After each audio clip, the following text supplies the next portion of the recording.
Everything that comes into our facility is recycled 100%. Everyone in Thailand is concerned about sustainability. This hotel is making it so these forests can regenerate.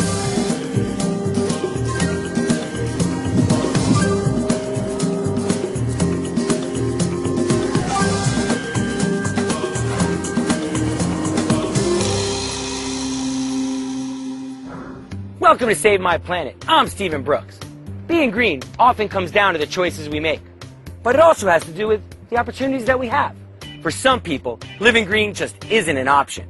Here in Costa Rica, there's a lot of folks who understand that protecting the environment and developing local communities goes hand in hand, but we'll talk about that later.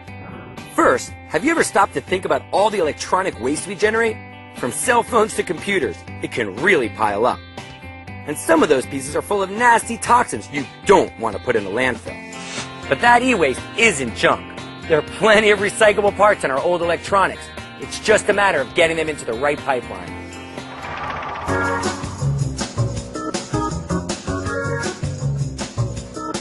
EPA studies indicate that approximately 2.9 million tons of electronic wastes are generated per year. People in the U.S. dispose of their electronic waste through just throwing it in a trash can. Unfortunately, a lot of the consumers don't know that there's so many hazards involved with throwing these materials away. Today, the average lifespan of a laptop computer is anywhere from 18 to 24 months. A lot of electronic wastes have hazardous components, whether it's lead solder or mercury or bromides that might be in plastics as a fire retardant. Those are materials that you typically do not want placed in a landfill. It's going to ultimately impact our water supply, or it's going to impact our air, it's going to impact how we live our lives. If you go home today and you look around your house, anything you can plug into a wall or has batteries in it can either go in a landfill, with some of the dangerous toxins in those products, or it can be reused again. The mission at Intercon is making sure that electronics and anything that can be recycled is recycled. We concentrate on demanufacturing of electronic equipment. We break it down into its raw material components. We recycle every component of every material that comes into our facility. Literally 100% of what's contained in a piece of electronic equipment can be recycled. 100% of electronics can be recycled. That's great news for the planet. But first, they need to be taken apart to get to the raw material. The biggest problem with e-waste is that you have a bunch of different recyclable products that are mixed together. So that then makes it a waste product. If you separate those items, you're simply talking about a recyclable product at that point. So each one of these panels was the back of a plasma TV. In that TV, there were various, there's mercury switches, there's glass, there's plastics, there's copper, there's all kinds of different materials that have a value if it's all taken apart. First off, we detect all monitors, serial numbers, customer information. When our staff breaks down these handheld electronics, they basically grade them by type as they're breaking them down. So there's a box of plastic.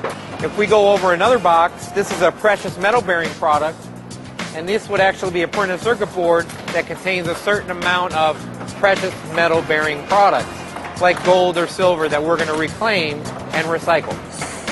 As a whole item, this leaded printed circuit board makes this drive non-recyclable. As we take it apart and more or less demanufacture, we're then turning it into those raw metals and materials the drive once was when it was being manufactured. We definitely want to keep those valuable materials out of the landfill, but we also want to keep our precious data out of harm's way. The data security issues that are out there are huge for consumers, huge for corporations. I mean, every consumer's PC has social security numbers, personal information. Every one of these platters basically represents hard drives that we've taken apart here in Intercon. This is where all the data is. Now we run these platters through another machine called a disintegrator to then be demanufactured all the way down to raw metal value. We have the broke down aluminum drives. They are put into the disintegrator. They're ground up in here. They come right down the conveyor line, and voila, you have the ground up aluminum hard drives. A lot of different products come back out of what we demanufacture and turn into raw metals and materials here at Intercon. And it's used its feedstock for downstream American manufacturers who make products out of that. We found an outlet to use every piece of it in domestic manufacturing. To make electronics, to make plastic goods, automotive parts, to make buildings. It's absolutely inspiring to see what happens. Iron-based material actually goes into downtown Chicago building projects. So I can tell you that the Trump Tower has a certain amount of our e-waste in that building. Businesses aren't the only ones that can get in on the action. Individuals like you and me can recycle our e-waste too. I think the biggest obstacle that we're faced with is educating the community, educating society. There's a huge amount of electronics out there that needs to be recycled properly. I think a lot of people have been storing a lot of e-waste. Sometimes, if you have a computer sitting in your basement and you don't know where to go, it just ends up sitting there. In general, the public's looking for, some assistance. And so they're looking to companies like ours to provide that assistance. And the neat thing about the last couple of years is seeing people actually get behind what we're doing.